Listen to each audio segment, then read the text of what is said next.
পূর্ণিমা আমরা সব সময় প্রতি বছর পালন করে থাকি। এই পূর্ণিমায় আমরা সবাই ফ্রেন্ডরা মিলে, আত্মীয় স্বজন আর ফ্যামিলির মধ্যে সবাই মজা করতেছি।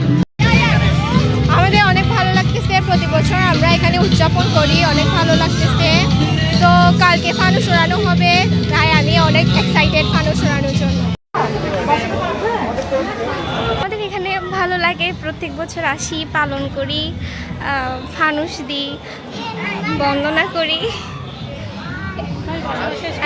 হ্যাঁ, আমাদের হচ্ছে প্রবরণরা হচ্ছে 3 মাস বর্ষবাস শেষ করার পর পালন করা হয়, যেটা উপোষশীল শেষ হয়ে যায়।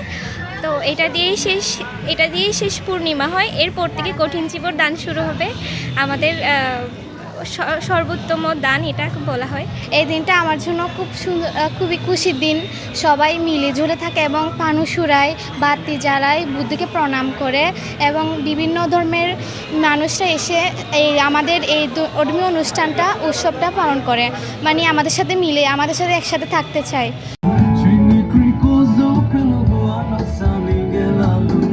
দিনে হচ্ছে যে আমরা সবাই মিলেমিশে থাকবো, সবাই হচ্ছে যে জাত ভেদ সব মানে একতাবদ্ধ হয়ে থাকতে পারবো এবং হচ্ছে যে জগতের সকল প্রাণী সুখী হবে, সকল দুঃখ থেকে মুক্ত হবে, এই আশায় সবাই করে থাকে। এটা হচ্ছে সার্বজনীন প্রার্থনা। আর আমার নিজস্ব প্রার্থনাটা হচ্ছে আমি নাই বললাম।